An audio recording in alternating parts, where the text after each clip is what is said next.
Hello, hello. This is Traci Harrell, and I'm here with Sam Drucker. Sam, how are you? So today was the first day of school. You said you've been having fun with that. Yeah, fun is one word I would use. Oh my goodness. So you're a white guy, just to Yep. state the obvious. Is it that obvious?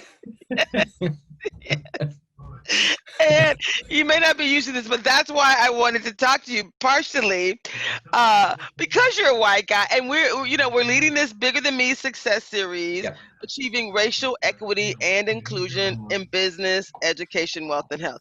And it's really about, it's a six-part series, and we're at session number 3. Session Okay. number 3 is focused on change, real change, but also focused on allies, advocacy, right? This concept of accountability and Right. courage. And courage. I don't want to leave that word. That's C out. Change and courage. And Mhm. so you're here because you're courageous. You're here because you've been willing to step up. So first, I'm going to have you introduce yourself, whatever you want to share about yourself.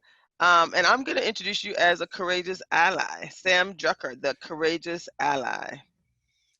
Yeah, so my name is Sam Drucker. I live in Seattle. I've got two kids in second and eighth grade. Um, and it's so hard to, kind of break down who I am into a little soundbite. So I'm not gonna. Okay. But I will say that the things that our family does together is spend time outside, um, and talk about ways in which we can leave the world a better place than we found it. My wife and I both have a background in environmental education Oh. and environmental activism. We actually met during the protest movement following 9/11, trying to stop the invasion of Iraq and Afghanistan. And so our whole relationship is based in one of how do we make the world a better place? Oh my And goodness. I love that. and when we decided to have kids, it was with the kind of conscious optimism that that step takes. And needless to say, the world has not changed in the ways that we thought it would as quickly as we thought it would in the years since. Mm. Wow. So here we So are. so what I find interesting about what you shared is I'm going to shift this over here based on your positioning so I can see myself in you. What I love about what you just shared is you all want to make the world a better place. And you talked about environmental activism. You talked about going out in nature. And Washington State is a beautiful, beautiful place.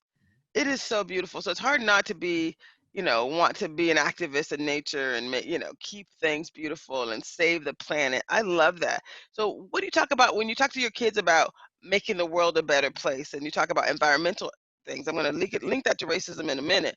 But Yeah. what does that conversation look like when you guys are talking to your children? Well, I'm gonna take a step back actually, and Hmm. my journey to social justice activism actually came through my environmental work. I assumed as much. So, That's the link yeah, I'm trying to make. That's what I'm yeah. saying. So when I was studying biology and environmental science, the discussions around environmental racism and environmental justice kind of came up and really started to open my eyes to the ways in which, well, my eyes were already open a little bit, but expanding my perception of just how far-reaching uh, injustice is. And so it really came down to like, how do I participate in creating more access to everything for everybody? So access to health, access to wellness, access to justice. And that was the drive. So when when we're out with our kids, we talk about what the plants are, what the animals are. We focus on kind of leaving no trace and how to take care of the places that we are. So it's this mindset of stewardship that we have a responsibility to take care of the places in which we are, and that sorry, hold on just a second. He's got his headphones on, but he can't tell that they're not plugged in. I'm going to mute for just a second. I'm sorry, Tracy, and go get rid of this background noise. All good. Thank you.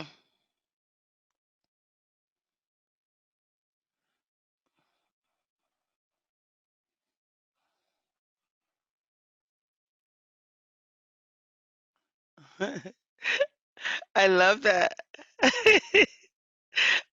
Plug in I the headphones, but not all the way, and then crank the volume. All right.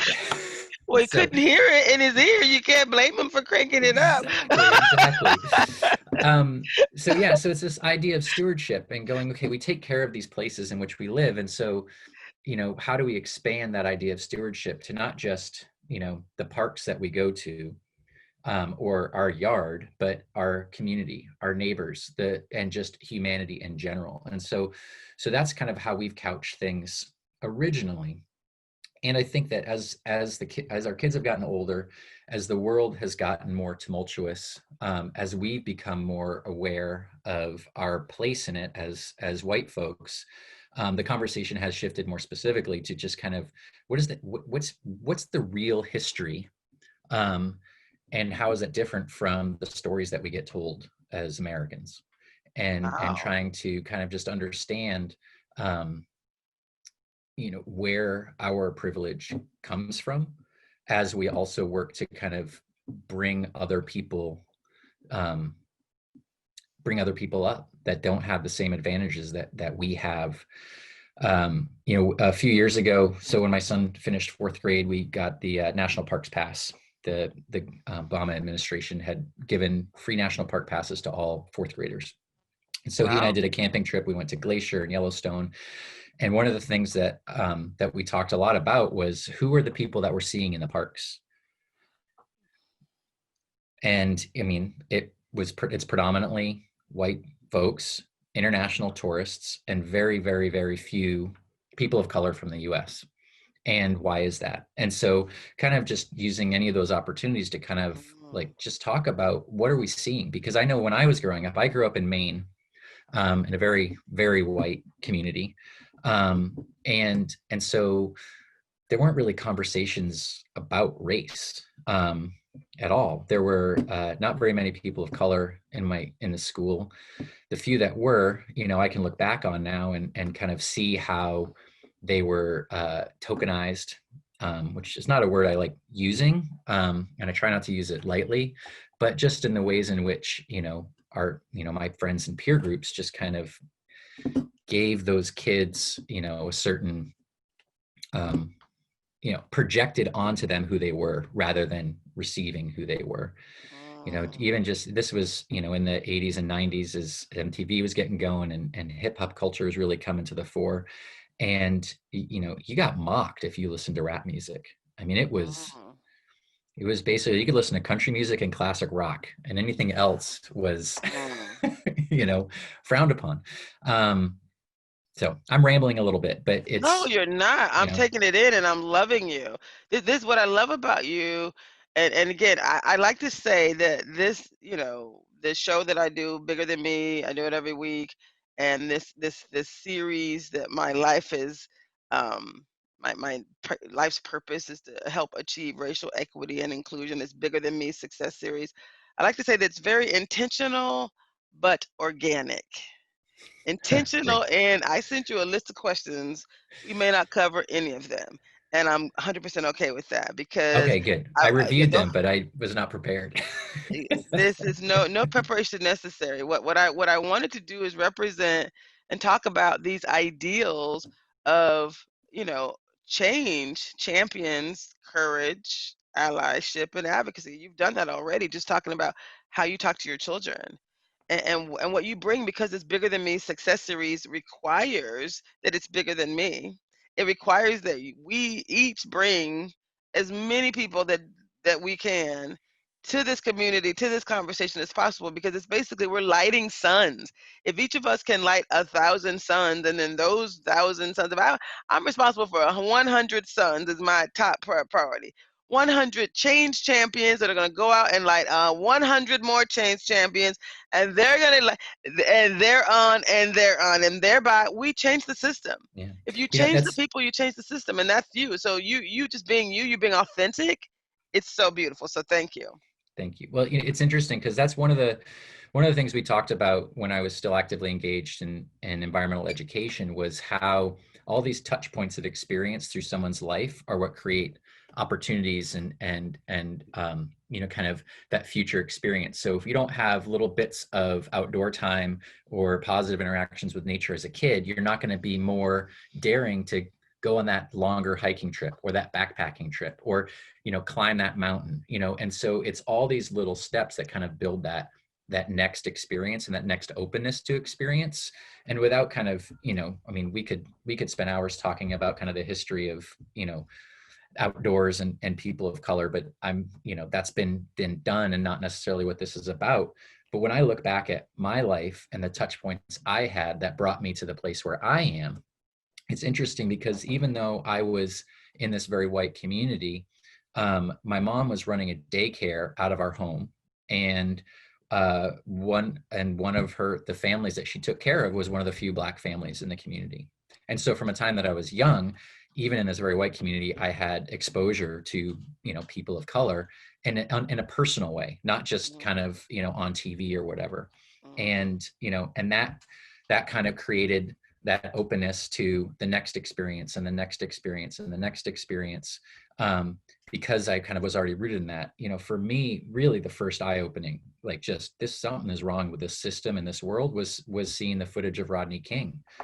You know, I was Mm-hmm. in early high school, late middle school when that came out, and you know, like it just was so obvious to me that something was messed up about that what we were being told about what we were seeing were in conflict. Mm-hmm. And that that just stayed with me, so that as I kind of progressed, you know, through my life, and then once I got into education and was working with kids, the disparities between schools, I mean, it just drove it home deeper and deeper and deeper and deeper, until, you know, getting to the point where I was able to recognize that I had to actively engage. And it's it's an interesting process reflecting on, you know, that journey. Well, I love it. So again, totally off script because you're just being authentic, and I'm gonna roll with your beautiful Sorry. authenticity. No, don't. Like I said, this is what I thrive on. I love, love, love this more than anything else.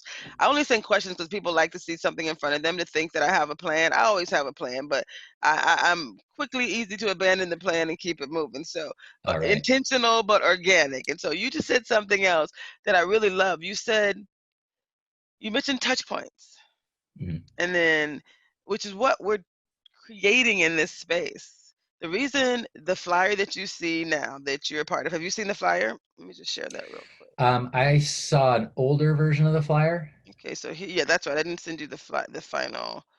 Oh, I think I did actually. But anyway, I've here's the seen new. this one, yeah. So this is the newer one. I think the only thing I Mhm. added was that little line in the middle that says "Join the Bigger Right. Than Me movement." I kind of wanted to separate here's the key speakers at the top, and here's some of the amazing individuals that are going to be part of this conversation. As you can see, I couldn't even fit you on the thing, right? You and That's several other fine. people. You were traveling. There was so everybody clearly who's part of this, who's willing to lean in, are clearly not part of this image, but um the point of this visual was we as a people are uniting together. It's so much bigger than me. We're uniting. Each person is going to bring a perspective.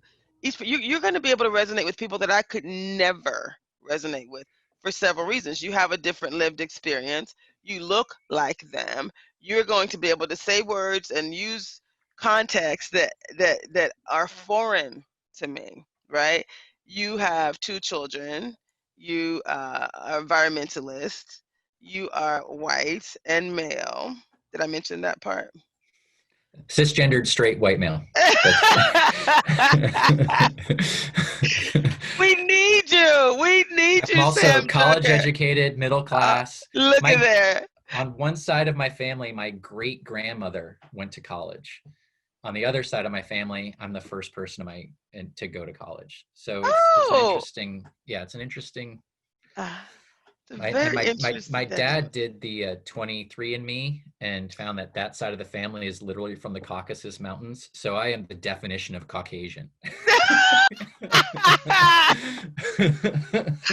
Oh my goodness. So you say you're the whitest white guy I'm ever going to be I able think I'm to pretty interview? much, Are you yes, the whitest white guy from Caucasia? Can we call it that? From the Caucasus?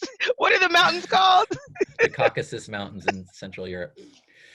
Although then we have to dismantle the whole way in which race was defined. But you know, Okay, that's where we enough. can. You are officially now from the the Caucasian mountains. No, Yeah. have you done any etymology around the origin of the word Caucasian? Are you from the Caucasus Mountains? Is that some origin in Europe? Yeah. Yeah, I think it had. So the Caucasus, the Caucasus. Wait, now I can't even say it. It's like saying the same word over and over again. But yeah, those I'm mountains sorry. in Europe, when some of the early kind of work around defining humanity into categories, around race, and there was like 5 categories at the time. Caucasian was this kind of European centered Thing. thing. Yes.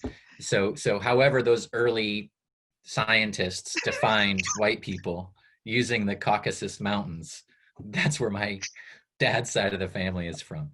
So Sam, you don't know how much that thrills me. you you have no idea how much that thrills me. These are tears of joy because I will be using that throughout this entire. We have the whitest white guy by definition, self-defined as a part of this mission. I love it, and you're woke. You're a woke white guy from the yeah, Caucasus Mountain. I'm still You're learning how to woke. clap on the 2 and the 4. I'm not gonna lie. Hey, listen, I'm a black woman who can't dance, so it is all good. I have a partner who is absolutely amazing. He has skills, so we just on the dance floor. He dances around me, so it looks like we can both dance. He spins me around, but basically, I'm a black person who can't dance. So all stereotypes don't Yeah, necessarily. no, I mean, that expression, dance like nobody is watching. I can only dance when nobody is watching. I love you. Sam Drucker in the house. OMG. Okay, this is awesome. So you talked about touch points and Yes. again, we're creating touch points. We're creating these loving opportunities for engagement as a part of this bigger than me success series. And like I said, there's a 6 session series.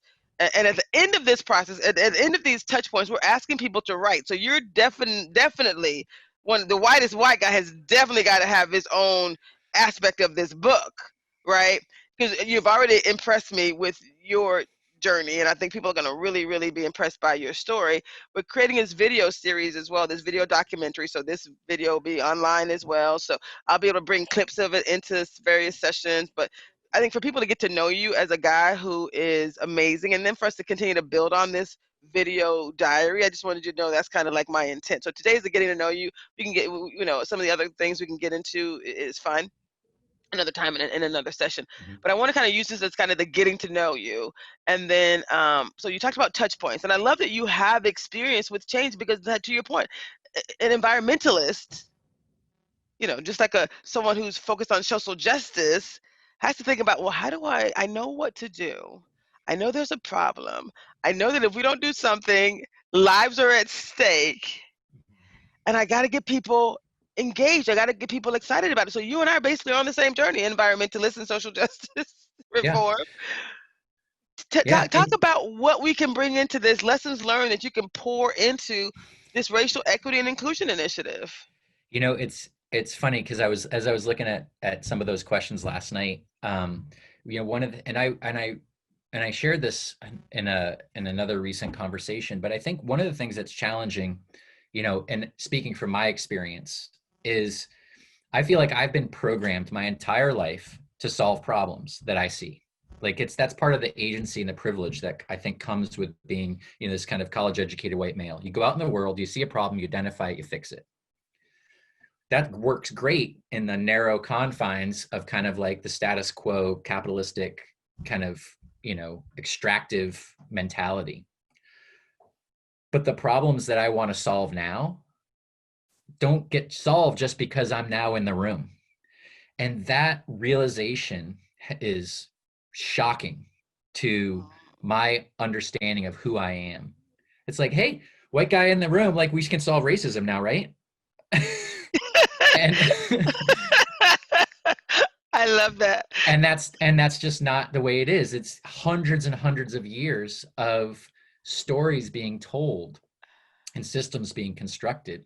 And I go back and forth between, can we change the system from within, or do we have to create a parallel system, and jump from one train to the next one? And I still don't know what the answer is. On some days, it's like, let's crash this train and jump off and roll, and then we'll be in paradise. And other times, it's like, let's just take the reins of the train and we're in charge. And I don't always know what that answer is. So part of that work of like going, okay, I don't have all the answers. And I need to stop pretending that I have all the answers. I'm a passenger just like lots and lots of other people, and we need to work collectively to figure out what's the best way to change this course.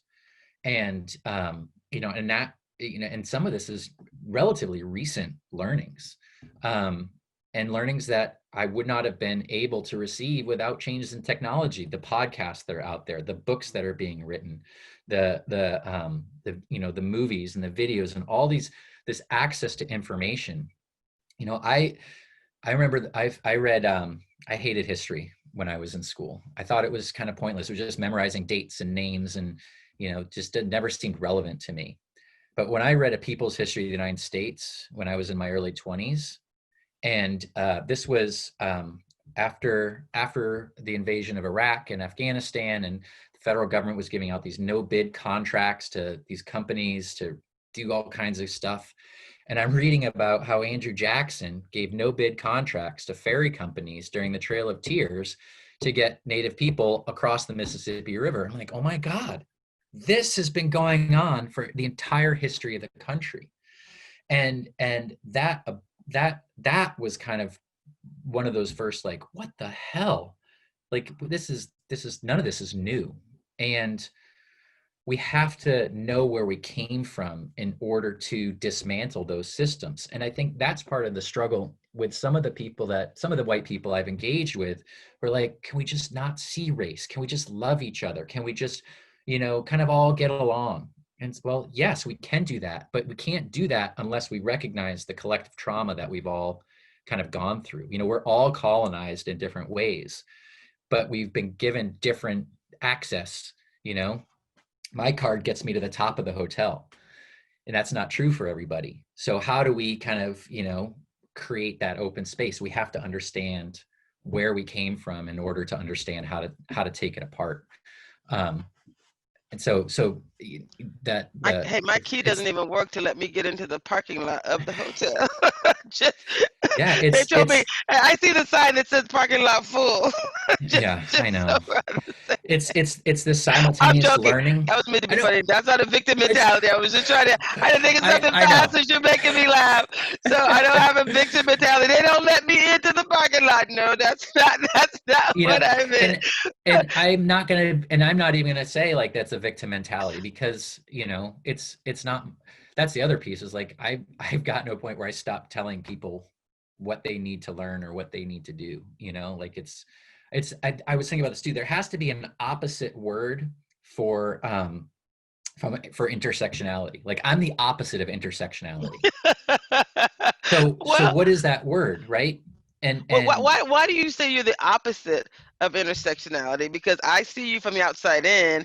I actually see you. I mean, I take myself. Obviously, I'm a Black individual. I'm a female. I have some form that the society might consider a disability.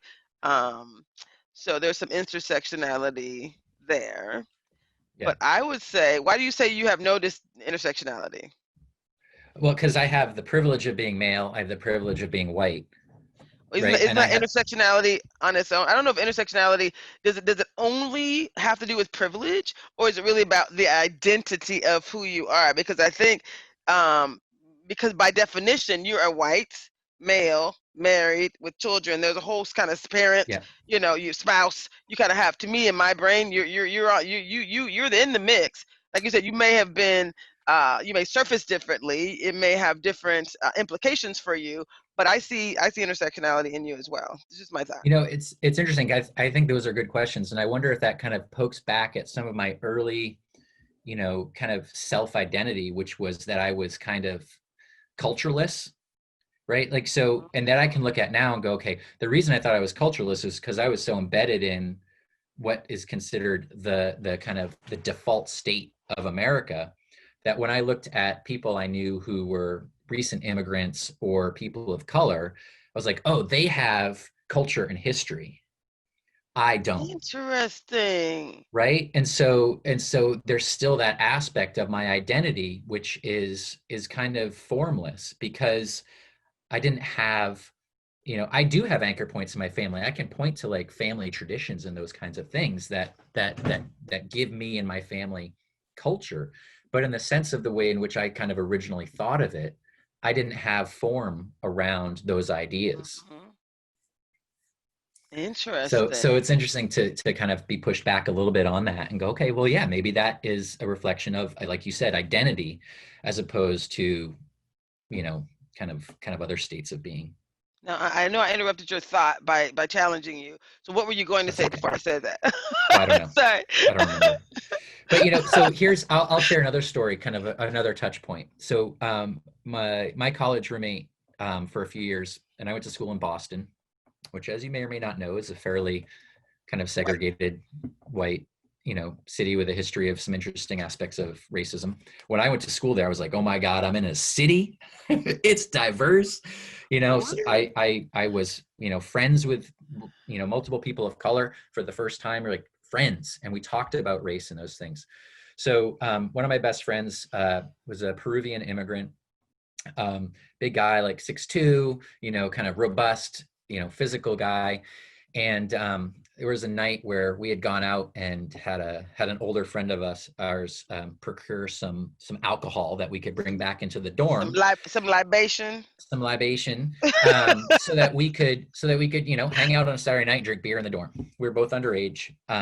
We went and met a friend, and he handed us a couple of 6-packs of beer in a paper bag, and we knew we had to transfer it to a backpack to sneak it past the security guards.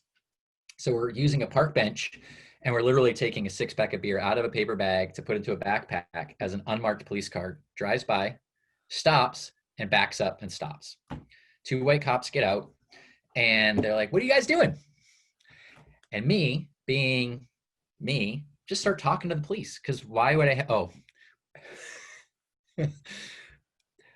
when I was a senior in high school, I was the kid that the police took with, like, to the elementary school to be like the just say no to drugs. Like So you were the white guy. You were the guy yeah, from Caucasia. yeah, the exactly. Caucasian the So Caucasus Mountains. I had no filter. I had never ever had a negative interaction with law enforcement in my entire life. Everything was positive. And so, of course, if the cops are like, what are you doing? And my friend, oh, nothing. No, we're just here. And they're like, what's in the bag? It's like, soda. And so, this interaction begins, and it's fairly harmless. I'm afraid a little bit, but Jose next to me is silent and sweating. Like and I'm like, I don't know what's going on here, right? I'm just like, we're just gonna talk our way out of this. Right. Police are our friends. This is all good. Right. We don't have no Yeah, fear. like it's just beer. We're almost 21. Um, and so they have us put the beer down, and they ask for ID. We were smart enough not to bring ID with us.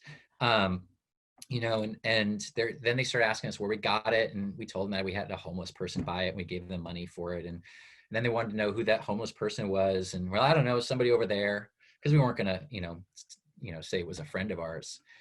The moment for me that is the moment that I look back on is at one point. So I'm the one talking the entire time, telling this whole story, if mostly true at that point. And they stop looking at me, and they turn to Jose, and they go, tell you what, we think you bought the beer. And the whole thing shifted onto him as being the entire source of this illegal activity. And I was just like, what just happened? And and I mean, it was shocking how quickly it had shifted in that way. And so kind of steered things back, and they went and talked by the car. And Jose, I mean, he's visibly like just Trembling. shaken. Yes. And I'm just like, we still got to talk our way out of this. And so they come back over and they're like, okay, what would you do in our situation? I was like, you could just take the beer. And they're like, oh, we Exactly. can't. It's your property. I was like, all right, well then we'll pour it out. We'll leave it here, and whatever happens, happens. We'll walk Well, away. yeah, and so what's fascinating, so the police then look at me and say, okay, here's what we're gonna do. We're gonna drive off and we're gonna trust you to do what's right. And so they left us with the beer sitting on the ground. And Jose and I look at each other, and we put that beer in that backpack, and we got out of there as fast as we possibly could. And we got back, and he was just like, why did you talk to them so much? And for years we went back to that experience. And I have other shared experiences when we were out in public, and people were like, talking smack about him or thinking he was throwing gang signs because he was talking with his hands. And I mean, the experiences that I had, the way my eyes were opened to the way that people who didn't look like me walked through the world, because I had that connection, that personal connection. Like that's so much of what it has to be. And what it resulted in, though, is for years I looked to people of color to educate me. Tell me more. Tell me about your experience. Tell me what to do. Tell me. And I still really struggle with this need to be told how messed up this experience and how there's different worlds that we operate in that overlap. So that story is one of those essential touch points that was like, holy crap, I have to look at the world differently through these experiences of these people that I care about. And that's that way of which we open up our heart and open up our community. There is no them. The idea of them was created to separate us. And so, yeah, I'm gonna let you ask a question now, because I've kind of like rambled to the end of my point. I'm gonna just call you white guy. I love you, white guy. I'm okay with you, that. you said you're the whitest white guy from the Caucasus Mountains. Sam Drucker. Oh my God, that's a great story. Because this honestly, this Bigger Than Me success series, it's all about these types of connections. It's about we getting to know you, and you getting to know a different community. It's about creating these type of touch points. But for you to tell that story, oh my God, I'm loving you. I adore this conversation right now. This is just it's such a great story, Good. because Well, I and do think it's about opening your eyes, right? yeah. Well, and that's part of why I was kind of honored that to be invited into this space, is because I view my role now as not going into a community or a place and saying, I am here to save you, I see the way out, but Mm. of being available, being a tool in the toolbox of like, okay, we need some white agency now. We need some, or we need white stories so that we can move this journey forward. And so it's that balance of being of service rather than being the savior. And that transition, it feels more liberating, to be honest. Right? Um, but it's also, I think, reflects that, again, I was taught I can make the change that I see that I want it to be. And that can be a good thing or it can be a bad thing. Well, I, it's you know, interesting. It's interesting that you say that, because that whole "be the change you want to see" concept, that's actually was my lived experience too.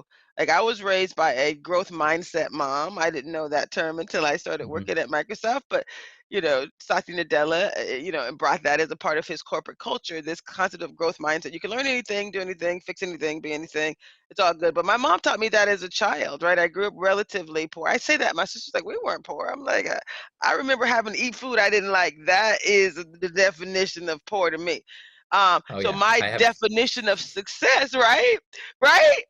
So my definite definition of success was, when I grow up, I'm going to be able to eat whatever I want, whenever I want. That was my definition of success.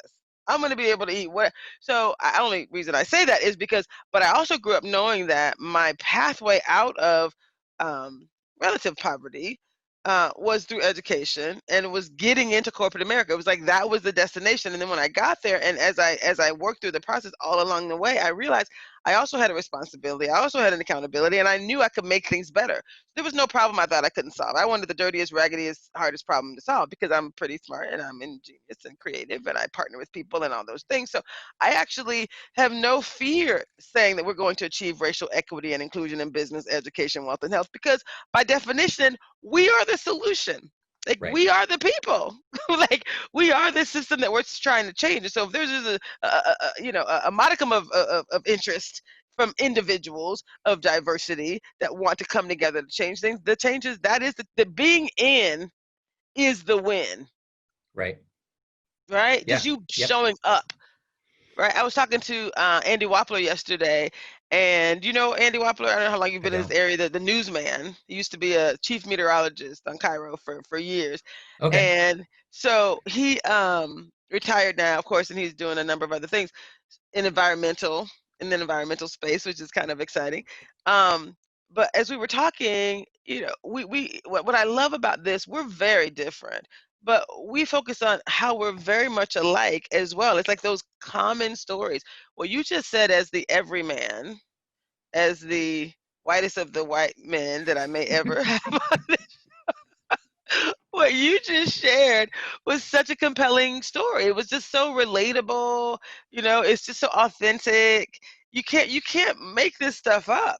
So when you think about touch points, it really is about hearing people's stories. So I'm creating as many videos as I can. Like, I just, being introduced to you, it's like divine intervention. This is God's business, and I'm just kind of working it and walking it out, right? Like, I have no, I have intention. Like I said, it's intentional and organic. So this conversation is going totally different than how I thought, and so much better. So much better. Okay, so the other thing I heard you say, so you talked about touch points, so multiple touch points. So we're creating those touch Yeah. points, and it's in the diversity that we're going to move things forward. What would you say, Sam Drucker, to others that might look like you or that don't look like me, whatever that means, um, uh, on why they should get involved, and why the anxiety that they may be feeling about not knowing what to expect, and the fear that they might be feeling about not knowing how to solve the problem, and the discomfort they might feel about someone blaming them for being a racist, or being a descendant of slave owners, or whatever it might be. Like, let's talk about those fears. Like, let's just address each of those kinds of things. You may not have not thought about those because you're like woke, but like, talk to your people, Sam Drucker. Talk to your white people. I am a descendant of slave owners. I mean, absolutely. My great grandparents met in college. My great grandmother was selling pecans door to door from the plantation that she lived on in Tennessee. And when she met my great grandfather, her parents didn't. He wasn't high enough up for her, so they went to Europe for the summer, hoping that she would forget her man. When I was 7 or 8 years old, I'd have to look more. I drove cross country with my grandparents from Philadelphia to California, and we stopped in Tennessee at a family. I don't quite know actually the full family connection, but we toured this plantation. I think it's now like a housing development. But I remember vividly touring this building that was the site of this former tobacco plantation that was in my family. And being pointed to where there were blood drops on the stairs from the Civil War. This building had been used as a Civil War hospital. And I mean, and Wow. and so, but I was never, to the benefit of my grandparents, who are still like just incredibly powerful force in my life. It was never projected as like, this is some of your proud heritage. It was more like, this is just some of the history that we have. Because at the same time, my grandmother was always talked about elastic hearts. There's loving, finding a new person to love, having new people in your family. It's never takes away how much love you have for other people. Our hearts just continue to expand. The capacity to love is bigger and bigger and bigger and bigger. So even with that family history, the lessons were, love, love, love, love, love. So this idea that we have to be afraid of our history, that is part of attaching our own sense of worth and value to the actions of folks in the past. And I think, a friend of mine, he's a white friend of mine, he's in a multiracial marriage, and his wife actually works in diversity, equity, and inclusion. And he's talked about how equality feels like oppression to people with privilege. And I think it's that idea that we have to give, and I'm now using the we of the white me, we have to give something up in order for other people to have more. And that's only partially true in the sense of, if you have 400, if $187 billion in the bank, yeah, maybe you have to give up a few hundred million of that for other people to have more. But for the vast majority of people in this country, especially white people, we will all benefit from a society that's more equal and just. All of us, every single one of us. And that aspect, and again, it comes back to history and the ways in which, poor white sharecroppers were told that if they wanted to advance, they had to do so at the expense of black slaves that they were aligning themselves with. It has constantly been this, those in power saying to those, without power, fighting for it, if some of you can have more, but only if you get rid of those. It comes back to, even just with women's suffrage and the way in which white women abandon black women activists in order to get the vote for white women at the expense of the vote for black women. Like, this has been the history of all Mm, social justice movements in this country, is forcing white people to leave people of color behind in order to get a little bit more. And so without mm, understanding that history, we can't possibly get beyond our attachment to who we think we are. My family came back from the Oregon coast last week, and we're driving through rural Oregon and rural Washington, and it's, Trump after Trump after Trump. Even my son spotted a Confederate flag. He's like, what is a Confederate flag doing in Washington?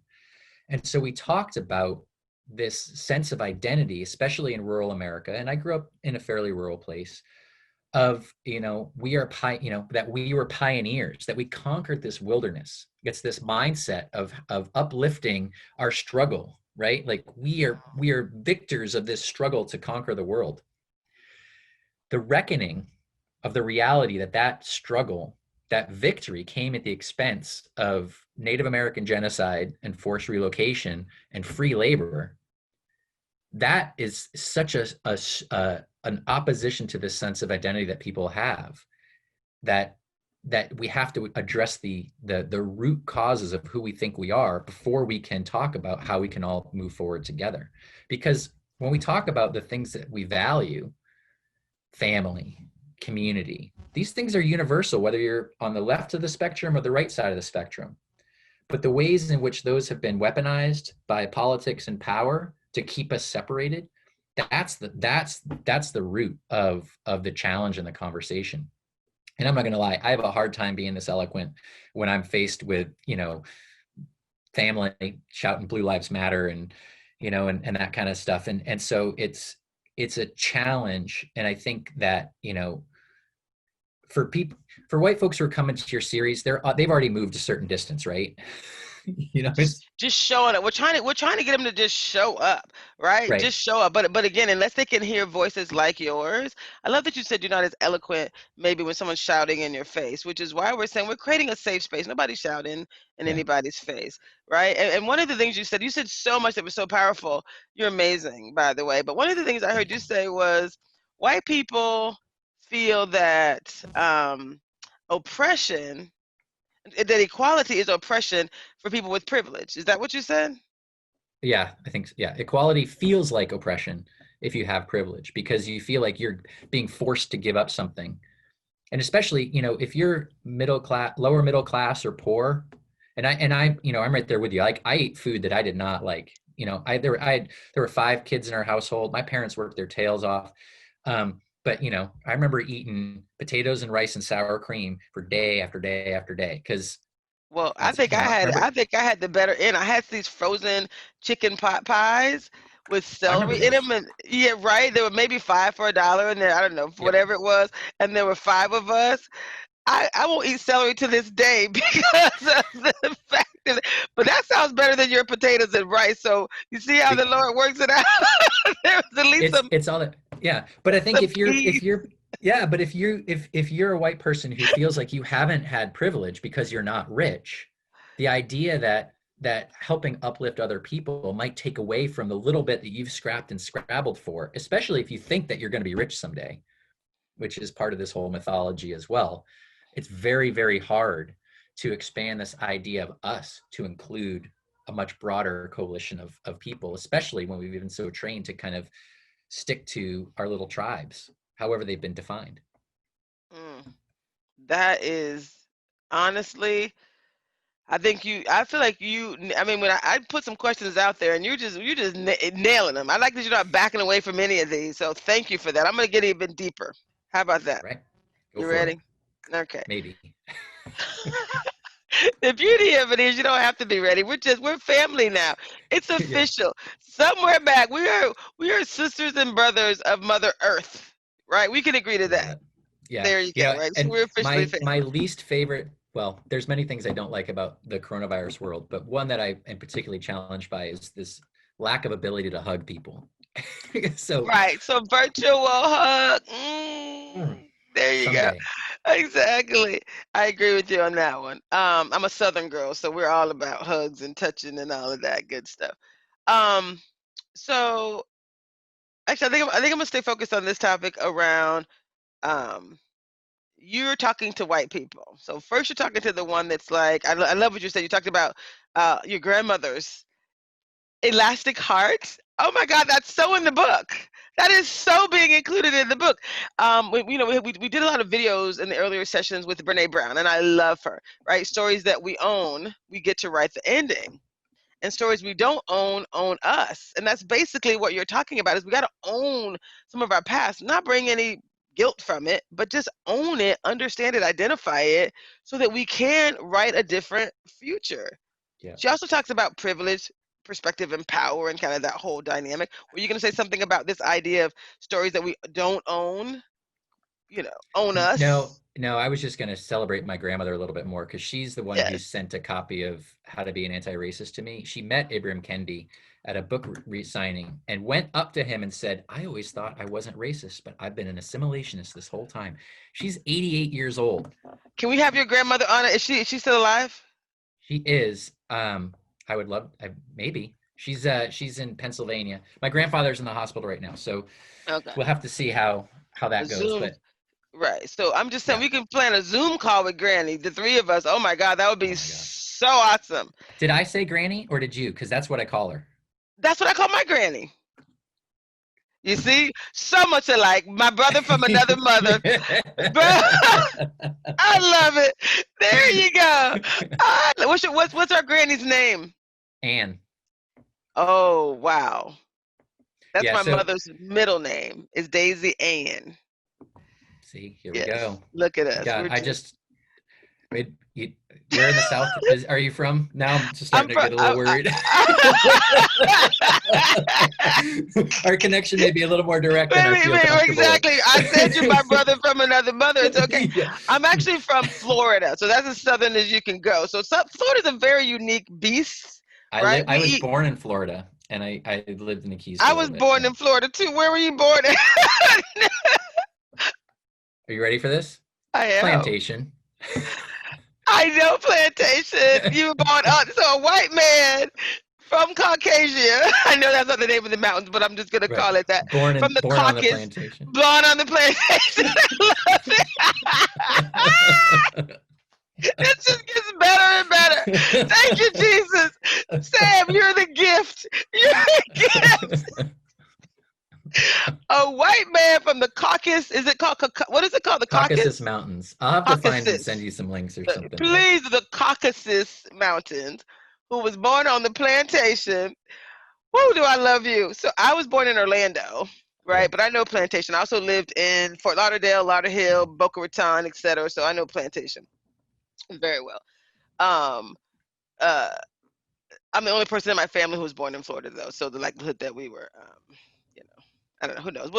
I actually plan to do my 23andMe and my whole thing because I feel like I'm a little bit cultural without culture, without connection to my culture as I would like to. I'd love to know where in Africa my people are from. I met these ladies, individuals. State Representative Dawn Mason. I don't know if you know her, but she's black female, a freaking like champion of change in so many ways, education and all these other things. But she introduced me to other people in the black community, and I feel like I finally like found some more of my people.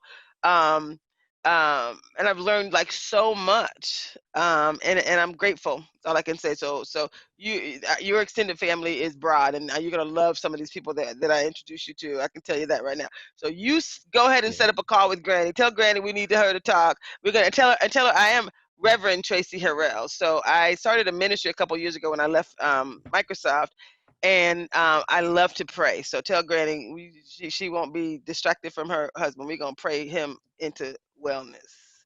Um, that's good to me. directly connected. So Thank you. you're talking to white people again, non-black people. So whether you're white, Hispanic, Indian, Asian descent, whatever that might be, because the black experience is very different in corporate America, in the U.S. Mhm. Right? The idea. So my question is, I'm gonna go here. My question is, how did you feel when you watched the recording of George Floyd, and what did you talk to your kids about? Like, did they ever see the video, or did you shield them from the news? How was So that I have experience? not watched the video. You haven't seen I any clips of it on I news? saw enough clips of it that No, you did the not want to see first anymore. the first image I saw was the still photo of the officer just looking into the camera, and the sheer lack of humanity in his eyes was so gut-wrenching to me that I knew that I could not bear to watch the entirety of that video. And we were not going to show it to our kids. My daughter, at the time, first grade, it was, for us at least, it was not a question. And I know that's another aspect of our privilege of what we can shield our kids from, and that I can even step away from this work for a break. My son watched a video with a friend of his without our knowing. Mm. Um, and it's interesting because we've been having, my son participates in a program at Denny Middle School, that's called Youth Ambassadors, and he loves it. It's his favorite class, and essentially it's a and he's been participating in We Days. Talk about touch points. My son's fifth grade teacher is a black woman. I never had a teacher of color Mm. my entire life. So, again, we talk about not just the value of having teachers of color that look like their students, but for white kids to have teachers of color to bring in that different experience is just as equally valuable. So he's been rooted in some of the social justice work, not just directly through me, but through his interactions in the community. And it's one of the reasons why we love where we live. We moved from a very, very white community. At the kindergarten he started at, we went on a tour, and one of the parents asked about diversity at the school, and the principal's answer was, well, there's kids who are adopted. That's a quote. We moved from there to West Seattle, in our Title I school, and I couldn't be happier with our experiences. But we're also having to recognize our role in the community. Anyways, that's a whole other topic. Yeah. So he has already been. We've had one of the co-teachers of this program is one of the I can't remember what Seattle Police Department calls it, but it's one of their community liaison officers kind of thing. Yes. Yes. And so my son has had these ongoing conversations around social justice with a police officer in a classroom setting, and in a kind of mediated conversation. This class uses circle to talk about things. It's a restorative justice kind of centered type of Mm. approach. But it was interesting because I would express my displeasure that this officer was armed in the classroom and in the school. My son was like, well, he's a police officer, he has to have a gun. I was like, no. Yes, no, yes. And so it's this grappling, and it was the same thing. I grew up in this, like, well, of course I feel safe around police officers. I've been told that if there's danger, go to a police officer. If like, there was never a line, a danger around law enforcement. And so the conversation has shifted because of his experience and his age, and seeing the sheer direction of that level of violence lacking humanity. And we've also he's been reading Jason Reynolds, and and we're exposing him to a whole other side of experience that we didn't have. My wife grew up in Minnesota, in a suburb of Minneapolis, that we didn't have as kids, that we didn't have that shared experience. And I think that's what's different about kids, especially white kids who are in communities that are much more diverse these days. Even when they're segregated, they're still diverse, right? We can kind of Hmm. play with words a little bit there.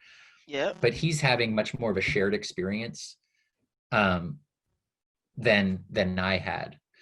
So the conversation we had around that video has been much less about that specific incident than about kind of what it represents systemically, and Mm. what we can do to kind of change. So we've participated in some actions since then. We've gone to some marches. We've gone to marches before the Women's March and stuff like that, but kind of being much more social justice. He's just like shown up at marches, like he's been riding around the neighborhood, and he's like, oh, there's a cool march over here. I'm just gonna, or people holding signs. I'm gonna stay there and hold signs. So I'm avoiding kind of the harder part of the conversation. The I go back to kind of my experience seeing the Rodney King video and beating.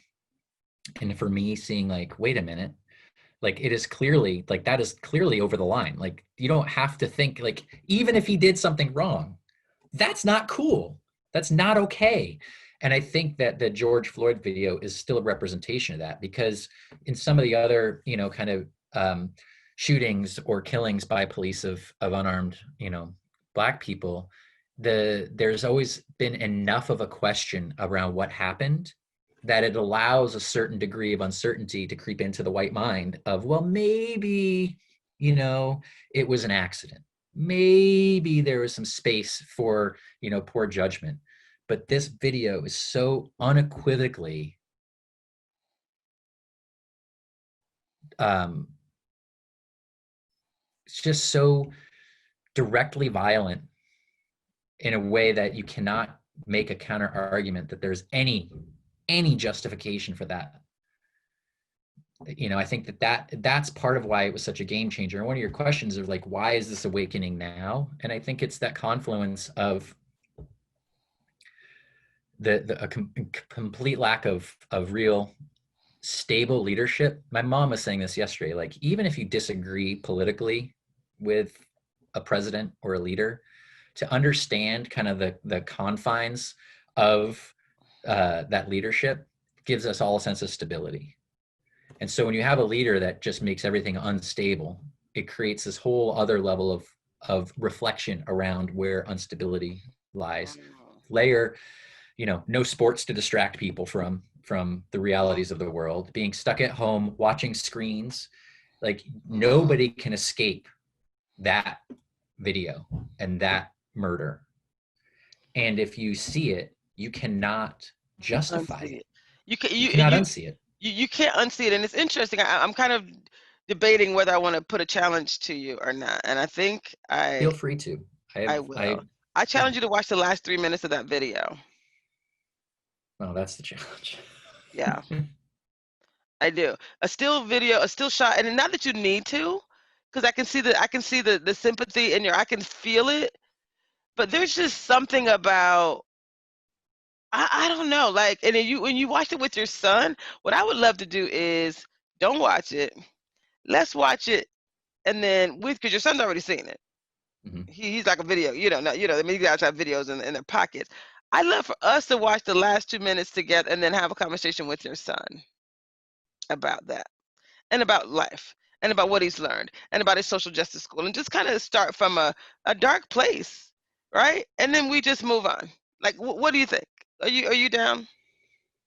I'd be open, but I also recognize that there's that conversation I need to have For with my sure, your wife as wife. well. Oh, Yeah. 100%. Matter of fact, I would love her to be a part of it. Is she down? Is she woke? She would be, and you know, she I mean, to be a the part of it, nature, to yeah, be the third wheel in this.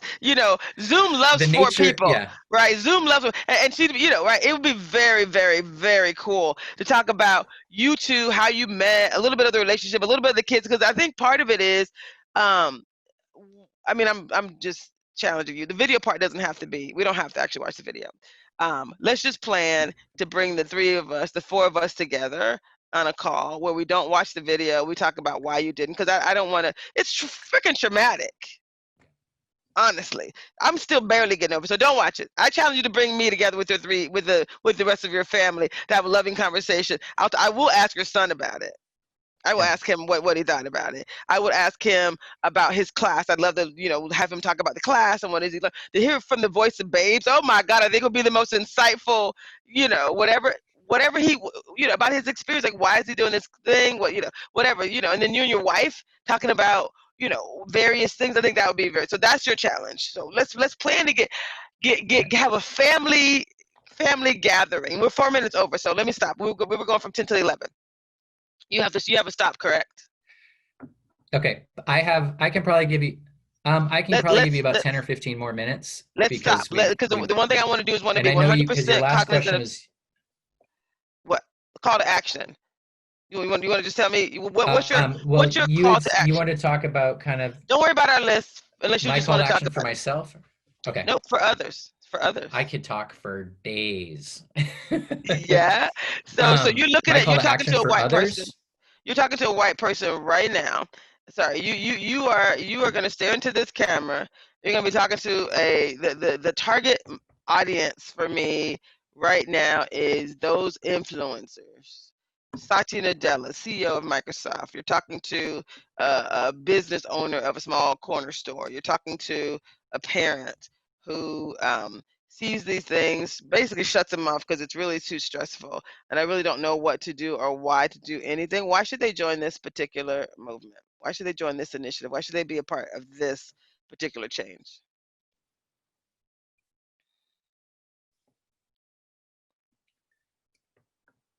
I used to think that my superpower would be being able to turn into any animal. I was like, that's the coolest thing. That's what I want to do. The superpower I wish I had now would be to force people to have empathy. And I think that the lack of empathy, the lack of ability to understand that someone's else's experience is different from our own, or that our experience is not representative of what other people go through in their life,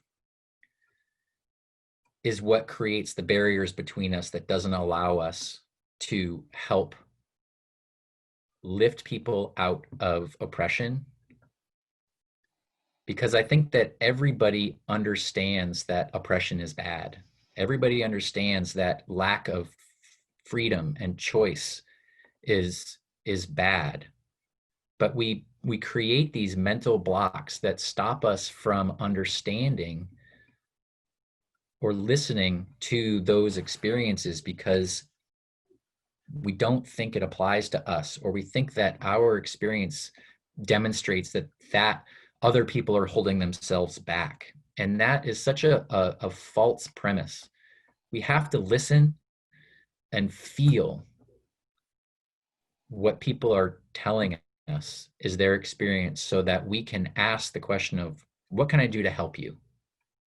I think that's it. Wow. I mean, that's it for me is stop making it about how can I feel better about myself. It has to be, how can I help you with the problems that you're having? And the problems are massive and large, but it really has to be that switch from, this is not about me as my white experience wanting to help people because I have pity. This is about me as a person with privilege, hearing people say, your experience is not, your experience is at the expense of others, and there's a way that you can help us. Would you please help us? And that I have to be open, my mind and my heart, to learn where I can be of most service to other people in the community, because there is no them. Them is a manufactured way to keep us from working together to uplift everybody. Mm.